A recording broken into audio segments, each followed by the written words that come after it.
নমস্কার, আগমনী ক্লাসরুমে আপনাদের স্বাগত জানাই। আজকে যে বিষয়টি নিয়ে কথা বলবো সেটা হচ্ছে থার্মাল এনভায়রনমেন্ট। তো থার্মাল এনভায়রনমেন্ট কাকে বলছে?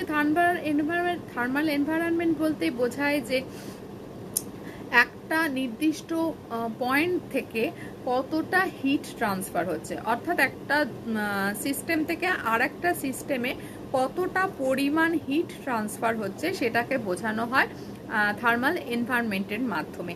এক্ষেত্রে কি করা হয়? এক্ষেত্রে আগে বললাম, আবারও বলছি, দুটো আলাদা সিস্টেমকে ধরে নেওয়া হয়, যেখানে কি হচ্ছে যে একটা সিস্টেম থেকে আর একটা সিস্টেমে নেট কতটা হিট ট্রান্সফার হচ্ছে। সাধারণত কি করা হয়, পৃথিবীর হটার সিস্টেম থেকে কুলার সিস্টেমে কতটা হিট ট্রান্সফার হচ্ছে, নেট হিট ট্রান্সফার হচ্ছে, সেটাকেই কাউন্ট করে থার্মাল এনভায়রনমেন্ট বলা হয়।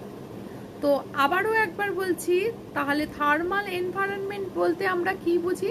থার্মাল এনভায়রনমেন্ট বলতে বুঝি দুটো ডিফারেন্ট সিস্টেম থেকে, সাধারণত হটার সিস্টেম থেকে কুলার সিস্টেমে নেট কতটা হিট ট্রান্সফার হচ্ছে সেটাকে বলা হয়, সেটাকে হিসাব করে বলা হয় থার্মাল এনভায়রনমেন্ট।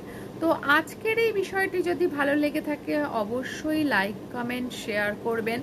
আর যারা নতুন দেখছেন তারা অবশ্যই সাবস্ক্রাইব করবেন। তো ভালো থাকুন, সুস্থ থাকুন, সচেতনভাবে জীবনযাপন করুন। আর বিভিন্ন বিষয়ে পরিবেশ সংক্রান্ত জানার জন্য অবশ্যই কিন্তু চ্যানেলটিকে সাবস্ক্রাইব করে দেখুন এবং আপনার পরিচিতদের মধ্যেও সচেতনতা বোধ বাড়ানোর জন্য এই চ্যানেলটিকে সাবস্ক্রাইব করে দেখতে বলুন। তাহলে পরিবেশের খুঁটিনাটি সম্বন্ধে যে জানার দরকার সেগুলোও হবে, আবার একই সঙ্গে যে আমরা পরিবেশের প্রতি যে ভুল আচরণগুলো করে ফেলি অসচেতনতার দরুন, সেগুলোও আমাদের কিন্তু, বা সামান্য সচেতনতার অভাবের জন্য যে ভুলগুলো করে ফেলি সেগুলো তাহলে আমরা তাড়াতাড়ি রিকভার করে নিতে পারবো। তো চলুন আজকে এই পর্যন্তই, দেখা হবে পরের একটি আলোচনায়। নমস্কার।